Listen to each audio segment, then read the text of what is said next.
Hey guys, JC here with Jackrabbit Off-Road in Huntsville, Texas. I've got the Can-AM Outlander 450 and a Polaris Sportsman 450. And we're going to talk about which one you should buy in 2022. Check it out. Okay, so starting up front here with the Outlander. Again, this is the 450. So both of these are going to be our entry-level 450s into either the Can-Am or the Polaris. Now the Polaris one that we have here is the utility edition. So what that means is it has this metal rack in the back and also has a metal rack up front with a brush guard, larger brush guard, and a receiver mount up here. So that's what gives this 450 with the utility edition a few more options over the base Sportsman 450. So we'll keep that in mind as we kind of go through and compare these two.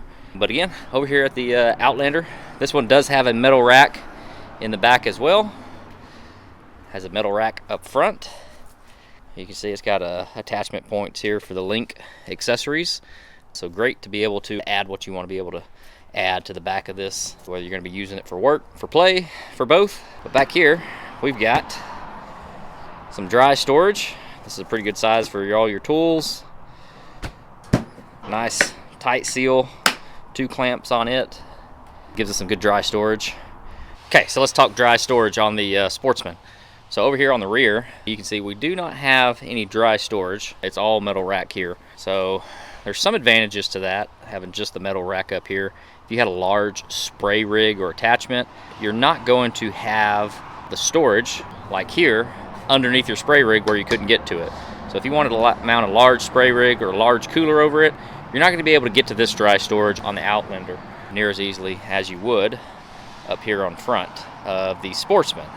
So the Sportsman, its dry storage is unclipped. These 2 little hinges here.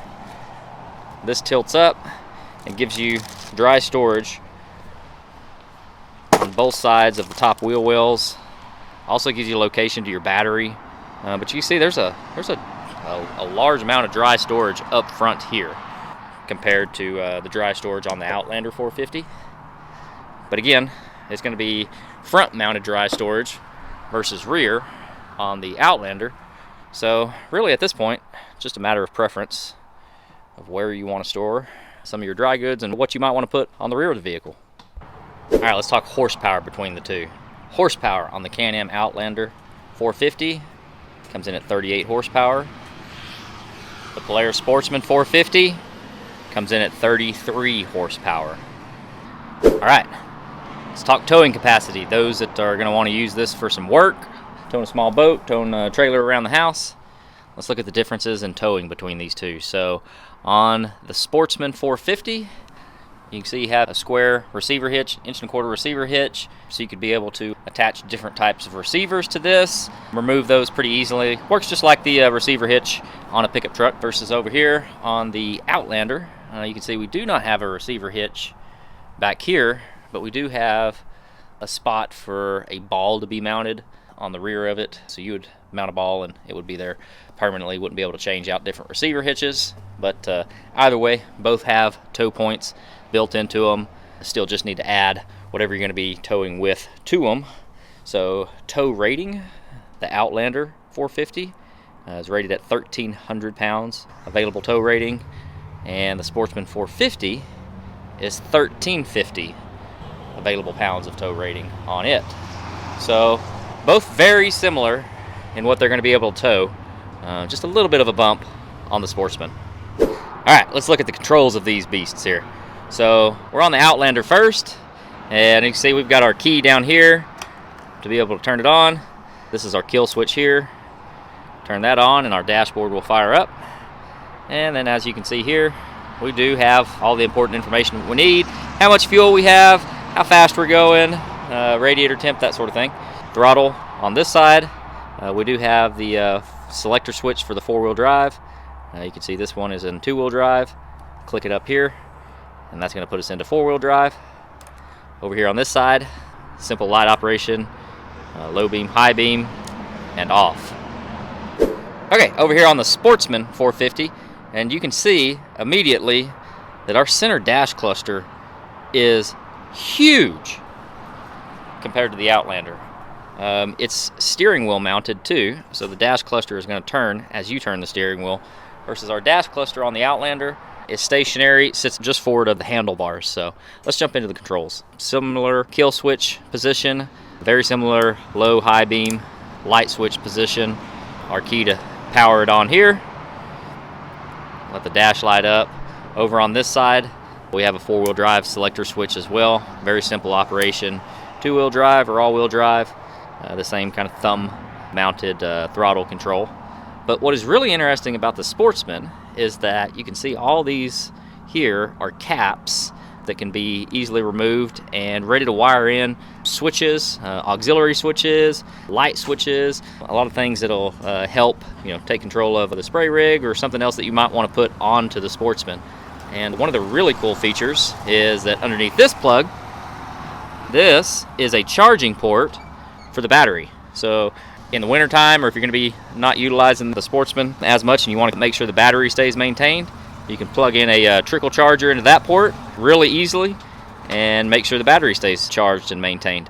We do also have a 12-volt cigarette style lighter port here. We do have one on the Outlander. It's on the side. I just forgot to point it out when I was looking at the dash there, but it's on the side here.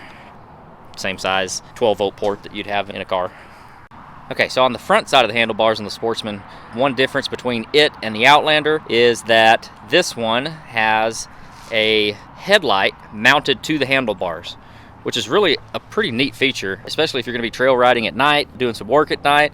You can turn the steering wheel, aim the light exactly where you need it. If you're trail riding, as you're turning and cornering, that light is moving with you and looking at the inside of your turn so you can see what's coming up ahead of you.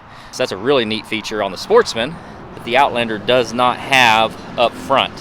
Again, its dash cluster and all is mounted ahead of the handlebars, not on the handlebars, and we don't have the light that turns with the handlebars. So just one difference there between the Sportsman and the Outlander. All right, and up front on the Outlander, we do see that we have a location here in the center. That's also going to be where our winch location would be if we wanted to add one to this Outlander.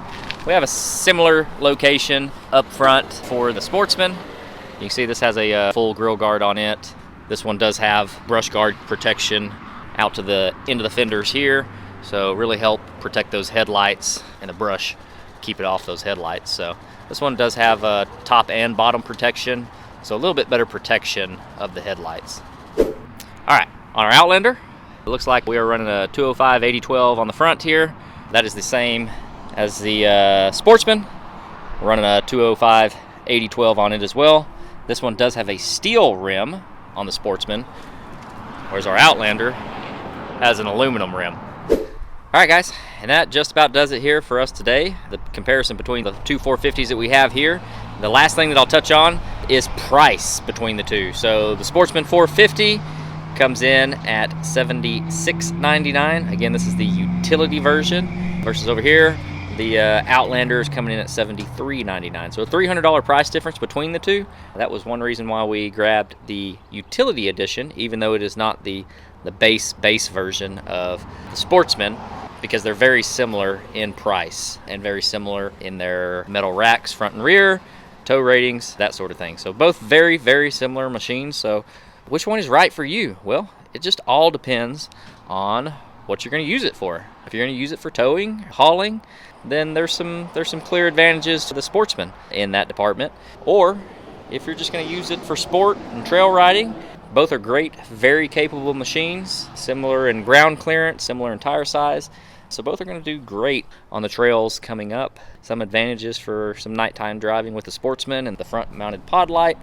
But yeah, that just about covers it for the differences here. If you stayed with us this long, thanks for tuning in. And if you've liked the comparison between the two, drop us a comment, drop us a like, let us know what you'd like to see in upcoming comparisons. Or if you have any questions about these two, we'll be happy to answer them. Again, this is Jackrabbit Off-Road here in Huntsville, Texas. And yeah, let us know what you'd like to see next. Subscribe to the channel and we'll bring out more comparisons as we get in some similar machines and help you decide what you should be buying in 2022. All right, guys, thanks.